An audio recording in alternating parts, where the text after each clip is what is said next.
Hello दोस्तों, कैसे हो आप सभी। स्वागत है आपके अपने YouTube channel study with Shubham Mishra पर। आज की क्लास स्टार्ट करने से पहले जो लोग चैनल पे नए जुड़े हैं प्लीज़ चैनल को लाइक शेयर और सब्सक्राइब करना ना भूलिएगा। साथ में बेल आइकन को भी दबा लीजिएगा ताकि वीडियो की नोटिफिकेशन आपको सबसे पहले मिल जाए। चलिए आज की क्लास हम लोग स्टार्ट करते हैं। आज की क्लास का पहला पॉइंट है स्थिर वैद्युत। चलिए इसके विषय में हम लोग डिस्कस कर लेते हैं। देखिए, पदार्थों को परस्पर रगड़ने से उस पर जो आवेश की मात्रा संचित रहती है उसे स्थिर विद्युत कहते हैं। स्थिर विद्युत में आवेश स्थिर रहता है। चलिए चलते हैं अगले पॉइंट पर। अगला पॉइंट है बेंजामिन फ्रैंकलिन ने दो प्रकार के आवेशों को धनात्मक आवेश व ऋणात्मक आवेश का नाम दिया। एग्जाम में क्वेश्चन पूछ सकता है कि दो प्रकार के आवेशों को धनात्मक आवेश या ऋणात्मक आवेश का नामकरण किसने किया, तो इसका आंसर क्या हो जाएगा, बेंजामिन फ्रैंकलिन। चलते हैं अगले पॉइंट पर। अगला पॉइंट है समान प्रकार के आवेश परस्पर प्रतिकर्षित करते हैं तथा विपरीत प्रकार के आवेश परस्पर आकर्षित करते हैं। यानी समान प्रकार के आवेश में प्रतिकर्षण की घटना होती है और विपरीत प्रकार के आवेश जो होते हैं उनमें आकर्षित करने की घटना होती है। चलते हैं अगले पॉइंट पर। अगला पॉइंट क्या है, वस्तुओं का आवेशन इलेक्ट्रॉनों के स्थानांतरण के फलस्वरूप होता है। यानी जब कोई पदार्थ इलेक्ट्रॉन का त्याग करेगा तो उस पर धन आयन आता है और जो ग्रहण करता है उस पर ऋण आयन आ जाता है। चलते हैं अगले पॉइंट पर। अगला पॉइंट है चालक का पृष्ठ घनत्व चालक के आकार एवं चालक के समीप स्थित अन्य चालक या विद्युत रोधी पदार्थों पर निर्भर करता है। चलते हैं अगले पॉइंट पर। अगला पॉइंट है पृष्ठ घनत्व सबसे अधिक चालक के नुकीले भाग पर होता है क्योंकि नुकीले भाग का क्षेत्रफल सबसे कम होता है। एग्जाम में क्वेश्चन पूछ सकता है कि पृष्ठ घनत्व का मान सबसे अधिक चालक के किस भाग पर होता है, तो इसका आंसर क्या होगा, नुकीले भाग पर होता है। क्यों होता है, क्योंकि नुकीले भाग का क्षेत्रफल सबसे कम होता है। ठीक है, चलते हैं अगले पॉइंट पर। देखिए अगला पॉइंट क्या है, चालक यानी कंडक्टर। जिन पदार्थों से होकर विद्युत आवेश सरलता से प्रवाहित होता है उसे चालक कहते हैं, जैसे चांदी, तांबा, एल्युमिनियम। इसको सिंपल भाषा में हम लोग बोले तो जिन पदार्थ से होकर विद्युत आवेश का प्रवाह होता है उसे हम लोग क्या बोलते हैं, चालक। चलिए चलते हैं अगले पॉइंट पर। अगला पॉइंट है चांदी सबसे अच्छा चालक है। एग्जाम में क्वेश्चन पूछ सकता है कि सबसे अच्छा चालक कौन है, तो उसका आंसर क्या होगा, चांदी। ठीक है, और एग्जाम में क्वेश्चन ये पूछ दे कि दूसरे स्थान पर सबसे अच्छा चालक कौन सा है, तो उसका आंसर क्या हो जाएगा, तांबा। चलते हैं अगले पॉइंट पर। देखिए अगला पॉइंट है अचालक यानी नॉन कंडक्टर्स। जिन पदार्थों से होकर आवेश का प्रवाह नहीं होता है उन्हें अचालक कहते हैं, जैसे लकड़ी, रबर, कागज आदि। चलते हैं नेक्स्ट पॉइंट पर हम लोग। देखिए नेक्स्ट पॉइंट है कूलाम का नियम, कूलाम्स लॉ। दो स्थिर विद्युत आवेशों के बीच लगने वाला आकर्षण अथवा प्रतिकर्षण बल दोनों आवेशों की मात्राओं के गुणनफल के अनुक्रमानुपाती एवं उनके बीच के दूरी के वर्ग के व्युत्क्रमानुपाती होता है तथा यह बल दोनों आवेशों को मिलाने वाली रेखा के अनुदिश कार्य करता है। चलिए अगला पॉइंट हम लोग देख लेते हैं। अगला पॉइंट है विद्युत क्षेत्र की तीव्रता, इंटेंसिटी ऑफ इलेक्ट्रिक फील्ड। देखिए विद्युत क्षेत्र में किसी बिंदु पर स्थित एकांक धन आवेश पर क्रियाशील बल को विद्युत क्षेत्र की तीव्रता कहा जाता है। ठीक है बच्चों, और इस सेशन में हम लोग केवल इम्पोर्टेंट पॉइंट को डिस्कस करने वाले हैं, इसलिए जो इम्पोर्टेंट पॉइंट है उसी के विषय में देखेंगे। चलिए अगला क्या है, खोखले चालक के विद्युत क्षेत्र। देखिए किसी भी खोखले चालक के अंदर विद्युत क्षेत्र शून्य होता है। एग्जाम में क्वेश्चन पूछ सकता है कि किसी खोखले चालक में विद्युत क्षेत्र का मान क्या होता है, तो उसका आंसर क्या हो जाएगा, विद्युत क्षेत्र शून्य होता है। ठीक है, चलते हैं अगले पॉइंट पर। देखिए अगला पॉइंट है हम लोगों का विद्युत विभव। विद्युत विभव क्या होता है, तो किसी धनात्मक आवेश को अनंत से विद्युत क्षेत्र के किसी बिंदु तक लाने में किए गए कार्य एवं आवेशों के मान के अनुपात को उस बिंदु का विद्युत विभव कहा जाता है। ठीक है, और विद्युत विभव का SI मात्रक क्या होता है? वोल्ट होता है। एग्जाम में क्वेश्चन पूछ सकता है कि विद्युत विभव का SI मात्रक क्या होता है, तो इसका आंसर क्या हो जाएगा? वोल्ट होता है। और पूछ सकता है कि विद्युत विभव कैसी राशि है, तो यह एक अदिश राशि है। ठीक है, चलते हैं अगले पॉइंट पर। देखिए अगला पॉइंट है विभवांतर यानी पोटेंशियल डिफरेंस। एक कूलाम धनात्मक आवेश को विद्युत आवेश में एक बिंदु से दूसरे बिंदु तक ले जाने में किए गए कार्य को उन बिंदुओं के मध्य विभवांतर कहते हैं। ठीक है, एग्जाम में कभी भी डेफिनेशन नहीं पूछता है। एग्जाम में क्या पूछता है? देखिए पूछ सकता है कि विभवांतर का SI मात्रक क्या होता है, तो विभवांतर का SI मात्रक वोल्ट होता है। और पूछ सकता है कि विभवांतर कैसी राशि है, तो विभवांतर एक अदिश राशि है। ठीक है, चलते हैं अगले पॉइंट पर। अगला पॉइंट है विद्युत धारिता यानी इलेक्ट्रिक कैपेसिटी। एग्जाम में क्वेश्चन क्या पूछ सकता है कि विद्युत धारिता का SI मात्रक क्या होता है, तो प्यारे बच्चों विद्युत धारिता का SI मात्रक फैराड होता है। ठीक है, अब चलते हैं अगले पॉइंट पर। अगला पॉइंट है विद्युत सेल यानी इलेक्ट्रिक सेल। विद्युत सेल मुख्यतः दो प्रकार के होते हैं। ठीक है, एक होता है पहला सेल, दूसरा होता है द्वितीयक सेल। अब चलिए इसके विषय में हम लोग डिस्कस कर लेते हैं। प्राथमिक सेलों में रासायनिक ऊर्जा को सीधे विद्युत ऊर्जा में परिवर्तित किया जाता है। एक बार प्रयोग कर लेने के बाद यह बेकार हो जाता है। एग्जाम में क्वेश्चन पूछ सकता है कि प्राथमिक सेल में रासायनिक ऊर्जा को सीधे विद्युत ऊर्जा में परिवर्तित किया जाता है तथा यह कितने बार प्रयोग में लेने के बाद बेकार हो जाता है, तो उसका आंसर क्या हो जाएगा कि एक बार प्रयोग में लेने के बाद यह बेकार हो जाता है। ठीक है, देखिए एग्जाम में क्वेश्चन ये भी पूछ सकता है कि वोल्टीय सेल किस प्रकार के सेल का उदाहरण है। ठीक है, तो जो वोल्टीय सेल होता है वो प्राथमिक सेल का उदाहरण होता है। ठीक है, या लेकलांसे सेल है, ये भी प्राथमिक सेल का उदाहरण है। डेनियल सेल है, ये भी प्राथमिक सेल का उदाहरण है। ठीक है, और जो शुष्क सेल होता है वो भी प्राथमिक सेल का ही उदाहरण है। यानी इन चारों में से कोई दे सकता है और पूछ सकता है कि बताइए यह किस सेल का उदाहरण है, तो उसका आंसर क्या हो जाएगा? प्राथमिक सेल का उदाहरण है। चलते हैं अगले पॉइंट पर। अगला पॉइंट है द्वितीयक सेल में पहले विद्युत ऊर्जा को रासायनिक ऊर्जा में, फिर रासायनिक ऊर्जा को विद्युत ऊर्जा में परिवर्तित किया जाता है। आवेशन कर इसे बार बार प्रयोग में लाया जा सकता है। ठीक है, यानी जो द्वितीयक सेल होता है इसको एक बार इस्तेमाल करने के बाद फिर से इस्तेमाल किया जा सकता है। ठीक है ना। देखिए वोल्टीय सेल का आविष्कार 1799 ईस्वी में प्रोफेसर एलिजांडो वोल्टा ने किया। एग्जाम में आया हुआ क्वेश्चन है और ये पॉइंट बहुत ही इंपॉर्टेंट है। क्वेश्चन पूछ सकता है कि वोल्टीय सेल का आविष्कार किसने किया। तो सबसे पहले तो ये आप लोग ध्यान दीजिएगा कि 1799 ईस्वी में इसका आविष्कार हुआ था और किसने किया? एलिजांडो वोल्टा ने किया था। ठीक है, देखिए इसमें जस्ते की छड़ कैथोड के रूप में एवं तांबे की छड़ एनोड के रूप में प्रयोग किया जाता है। ठीक है ना। एग्जाम में क्वेश्चन पूछ सकता है कि वोल्टीय सेल में कैथोड के रूप में किस छड़ का उपयोग किया जाता है, तो जस्ते की छड़ का। और जब ये पूछे कि एनोड के रूप में किसका प्रयोग किया जाता है, तो उसका आंसर क्या होगा? तांबे की छड़ का। ठीक है, देखिए इन छड़ों को कांच के बर्तन में रखे सल्फ्यूरिक अम्ल में रखा जाता है। यह क्वेश्चन आप लोग से ये भी पूछ सकता है कि वोल्टीय सेल में किस अम्ल का उपयोग किया जाता है, तो आंसर क्या हो जाएगा? सल्फ्यूरिक अम्ल का। चलिए देख लेते हैं अगले पॉइंट को। अगला पॉइंट है लेकलांसे सेल में एनोड के रूप में कार्बन की छड़ और कैथोड के रूप में जस्ते की छड़ का प्रयोग किया जाता है।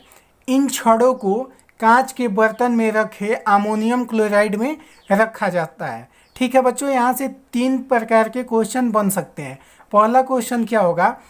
लेकलांसे सेल में एनोड के रूप में किस छड़ का प्रयोग किया जाता है, तो कार्बन की छड़ का प्रयोग किया जाता है। ठीक है, या जब ये पूछ दे कि कैथोड के रूप में किस छड़ का प्रयोग किया जाता है, तो जस्ते की छड़ का प्रयोग किया जाता है। और एग्जाम में क्वेश्चन जब ये पूछे कि लेकलांसे सेल में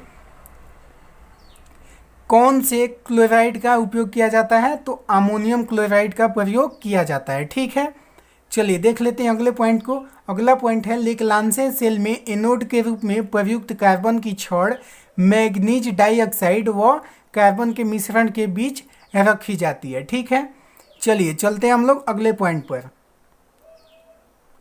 देखिए अगला पॉइंट है लेक्लांसे सेल का प्रयोग वहाँ किया जाता है जहाँ रुक रुक कर थोड़े समय के लिए विद्युत धारा की आवश्यकता होती है। ठीक है, एग्जाम में क्वेश्चन ये पूछेगा कि लेक्लांसे सेल का प्रयोग कहाँ किया जाता है, तो उसका आंसर क्या होगा कि जहाँ पर रुक रुक कर थोड़े समय के लिए विद्युत धारा की आवश्यकता होती है।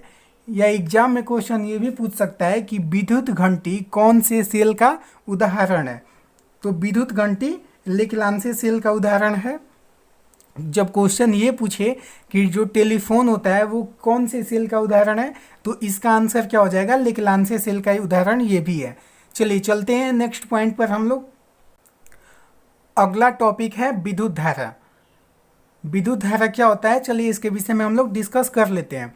किसी चालक में विद्युत आवेशों के प्रवाह की दर को विद्युत धारा कहते हैं। विद्युत धारा की दिशा धन आवेश की गति की दिशा की ओर मानी जाती है। ठीक है, और इसका SI मात्रक क्या होता है? एम्पियर होता है, और यह एक अदिश राशि है। एग्जाम में क्वेश्चन क्या पूछ सकता है कि विद्युत धारा का SI मात्रक क्या होता है, तो विद्युत धारा का SI मात्रक क्या होता है? एम्पियर होता है। और क्वेश्चन जब ये पूछ दे कि विद्युत धारा कैसी राशि है, तो विद्युत धारा एक अदिश राशि है। चलिए चलते हैं अगले पॉइंट पर। अगला पॉइंट है प्रतिरोध यानी रेसिस्टेंस।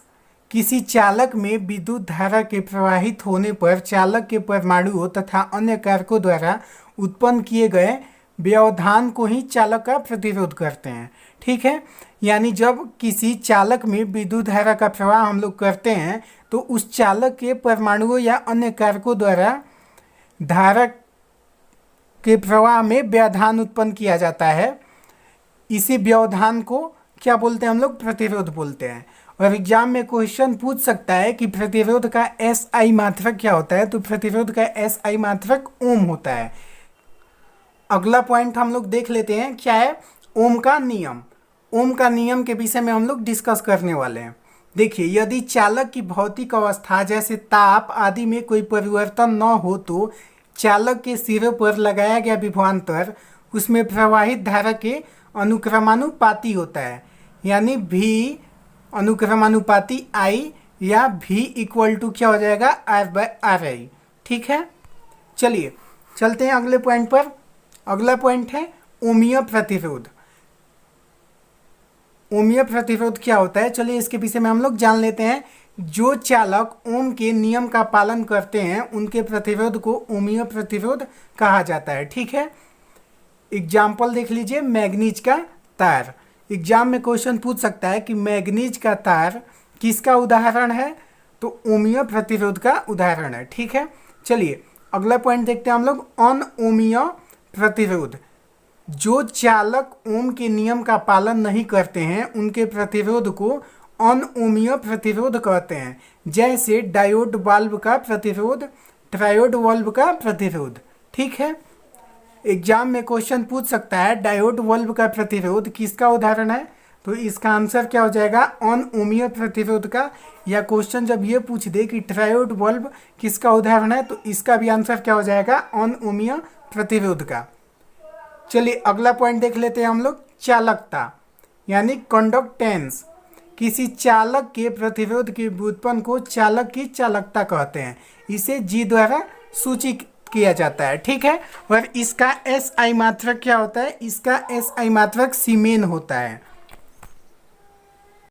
अगला पॉइंट है श्रेणी क्रम में संयोजित प्रतिरोधों का समतुल्य प्रतिरोध समस्त प्रतिरोधों के योग के बराबर होता है। ठीक है, चलिए अगला पॉइंट देख लेते हैं, समानांतर क्रम में संयोजित प्रतिरोधों के समतुल्य प्रतिरोध का व्युत्क्रम उनके प्रतिरोधों के व्युत्क्रम के योग के बराबर होता है। ठीक है, चलिए देख लेते हैं नेक्स्ट टॉपिक। अगला पॉइंट क्या है बच्चों हम लोगों का? विद्युत शक्ति यानी इलेक्ट्रिक पावर। विद्युत परिपथ में ऊर्जा के क्षय होने की दर को शक्ति कहते हैं। ठीक है बच्चों।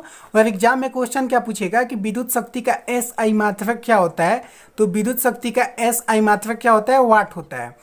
या आप लोग ग्रुप डी के एग्जाम में जब बैठिएगा तो क्वेश्चन ऐसे भी घुमा के पूछ सकता है कि विद्युत परिपथ में ऊर्जा के क्षय होने की दर क्या कहलाती है, तो उसका आंसर क्या हो जाएगा, विद्युत शक्ति हो जाएगा। चलिए देखते हैं अगले पॉइंट को हम लोग। अगला पॉइंट है ओमीटर। विद्युत धारा को एम्पियर में मापने के लिए ओमीटर नामक यंत्र का प्रयोग किया जाता है। इसे परिपथ में सदैव श्रेणी क्रम में लगाया जाता है। यहाँ से दो क्वेश्चन पूछ सकता है एग्जाम में। पहला क्वेश्चन पूछेगा विद्युत धारा को एम्पियर में मापने के लिए कौन से यंत्र का प्रयोग किया जाता है, तो उसका आंसर क्या हो जाएगा, ओमीटर। और दूसरा क्वेश्चन क्या पूछ सकता है, ओमीटर को परिपथ में किस क्रम में लगाया जाता है, तो उसका आंसर क्या हो जाएगा, श्रेणी क्रम में लगाया जाता है। ठीक है। अगला पॉइंट देख लेते हैं। एक आदर्श ओमीटर का प्रतिरोध 0 होना चाहिए। ये भी क्वेश्चन पूछ सकता है एग्जाम में कि एक आदर्श ओमीटर का प्रतिरोध कितना होना चाहिए, तो आंसर क्या हो जाएगा, 0 होना चाहिए। चलिए चलते हैं अगले पॉइंट पर। अगला पॉइंट है वोल्ट मीटर। वोल्ट मीटर क्या होता है, वोल्ट मीटर का प्रयोग परिपथ के किन्हीं दो बिंदुओं के बीच विभवांतर मापने के लिए प्रयोग किया जाता है। ठीक है। इसे परिपथ में सदैव समानांतर क्रम में लगाया जाता है। यहाँ से भी एग्जाम में दो क्वेश्चन पूछ सकता है। पहला क्वेश्चन पूछेगा कि वोल्ट मीटर का प्रयोग परिपथ के किन्हीं दो बिंदुओं के बीच किसका मापन करने के लिए प्रयोग किया जाता है, तो इसका आंसर क्या हो जाएगा, विभवांतर का मापन करने के लिए प्रयोग किया जाता है। ठीक है। और दूसरा क्वेश्चन क्या पूछ सकता है कि वोल्ट मीटर को परिपथ में किस क्रम में लगाया जाता है, तो उसका आंसर क्या हो जाएगा, समानांतर क्रम में लगाया जाता है। ठीक है। चलिए चलते हैं अगले पॉइंट पर। देखिए, एक आदर्श वोल्ट मीटर का प्रतिरोध अनंत होना चाहिए। एग्जाम में क्वेश्चन पूछ सकता है कि एक आदर्श वोल्ट मीटर का प्रतिरोध कितना होना चाहिए, तो उसका आंसर क्या हो जाएगा, अनंत होना चाहिए। अगला पॉइंट है विद्युत फ्यूज यानी इलेक्ट्रिक फ्यूज। विद्युत फ्यूज का प्रयोग परिपथ में लगे उपकरणों की सुरक्षा के लिए किया जाता है। यह टीन 63% व सीसा 37% की मिश्र धातु का बना होता है। यानी इसमें 63% टीन होता है और 37% सीसा होता है। यह सदैव परिपथ के साथ श्रेणी क्रम में जोड़ा जाता है। इसका गलनांक कम होता है। एग्जाम में क्वेश्चन कैसे पूछेगा कि विद्युत फ्यूज किसका मिश्र धातु है, तो इसका आंसर क्या हो जाएगा, टीन और सीसा का। दूसरा क्वेश्चन पूछ सकता है कि विद्युत फ्यूज को परिपथ में किस क्रम में जोड़ा जाता है, तो उसका आंसर क्या हो जाएगा, श्रेणी क्रम में जोड़ा जाता है। अगला क्वेश्चन पूछ सकता है कि विद्युत फ्यूज का गलनांक क्या होता है, तो विद्युत फ्यूज का गलनांक कम होता है। ठीक है। अगला पॉइंट है हम लोग का गैल्वेनोमीटर। चलिए देख लेते हैं गैल्वेनोमीटर क्या होता है। विद्युत परिपथ में विद्युत धारा की उपस्थिति बताने वाला एक यंत्र है। ठीक है। इसकी सहायता से 10⁻⁻6 एम्पियर तक की विद्युत धारा को मापा जा सकता है। अब देखिए अगला पॉइंट क्या है, शंट का उपयोग। शंट एक अत्यंत कम प्रतिरोध वाला तार होता है जिसे गैल्वेनोमीटर के समानांतर क्रम में लगाकर ओमीटर बनाया जाता है। ठीक है। शंट एग्जाम में क्वेश्चन पूछ सकता है कि शंट का उपयोग क्या है, तो शंट का उपयोग क्या होता है, गैल्वेनोमीटर के समानांतर क्रम में लगाकर इसे आमीटर बनाया जाता है। ठीक है। और अभी आप लोग पढ़े हैं कि विद्युत धारा किस में मापी जाती है, आमीटर से मापी जाती है। ठीक है। चलिए अगला पॉइंट है गैल्वेनोमीटर के श्रेणी क्रम में एक उच्च प्रतिरोध लगाकर वोल्ट मीटर बनाया जाता है। ठीक है। एग्जाम में क्वेश्चन क्या पूछेगा, गैल्वेनोमीटर के श्रेणी क्रम में एक उच्च प्रतिरोध लगाकर क्या बनाया जाता है, तो वोल्ट मीटर बनाया जाता है। चलिए देख लेते हैं अगला पॉइंट को। अगला पॉइंट है ट्रांसफार्मर। विद्युत चुंबकीय प्रेरण के सिद्धांत पर कार्य करने वाला यह एक ऐसा यंत्र है जो उच्च एसी वोल्टेज को निम्न एसी वोल्टेज में एवं निम्न एसी वोल्टेज को उच्च एसी वोल्टेज में बदल देता है। यह केवल प्रत्यावर्ती धारा के लिए प्रयुक्त किया जाता है। एग्जाम में क्वेश्चन क्या पूछ सकता है कि ट्रांसफार्मर किस सिद्धांत पर कार्य करता है, तो इसका आंसर क्या हो जाएगा, विद्युत चुंबकीय प्रेरण के सिद्धांत पर कार्य करता है। ठीक है, और इसका कार्य क्या होता है बच्चों, उच्च एसी वोल्टेज को निम्न एसी वोल्टेज में बदलना तथा निम्न एसी वोल्टेज को उच्च एसी वोल्टेज में बदलना। ठीक है, चलिए अब अगले पॉइंट को देख लेते हैं, एसी डायनेमो या जेनरेटर। देखिए, यह यांत्रिक ऊर्जा को विद्युत ऊर्जा में परिवर्तित करता है। यह विद्युत चुंबकीय प्रेरण के सिद्धांत पर कार्य करता है। एग्जाम में 2 क्वेश्चन पूछ सकता है, एसी डायनेमो या जेनरेटर का कार्य क्या है, तो यांत्रिक ऊर्जा को विद्युत ऊर्जा में बदलना। पहला काम क्या है इसका, यांत्रिक ऊर्जा को विद्युत ऊर्जा में परिवर्तित करना। और दूसरा क्वेश्चन ये पूछ सकता है कि जेनरेटर किस सिद्धांत पर कार्य करता है, तो विद्युत चुंबकीय प्रेरण के सिद्धांत पर यह काम करता है। अगला पॉइंट है विद्युत मोटर।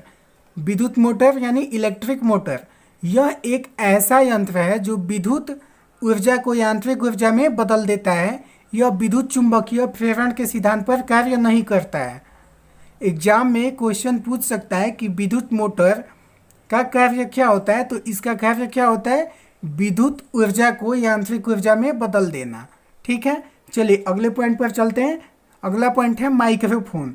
यह ध्वनि ऊर्जा को विद्युत ऊर्जा में परिवर्तित करता है। माइक्रोफोन विद्युत चुंबकीय प्रेरण के सिद्धांत पर आधारित होता है। एग्जाम में क्वेश्चन पूछ सकता है कि माइक्रोफोन का कार्य क्या होता है, तो इसका कार्य क्या होता है, ध्वनि ऊर्जा को विद्युत ऊर्जा में परिवर्तित करना। क्लास यहीं पे समाप्त होता है। आप लोग कमेंट करके बताइए कि क्लास कैसा लगा। जय हिंद।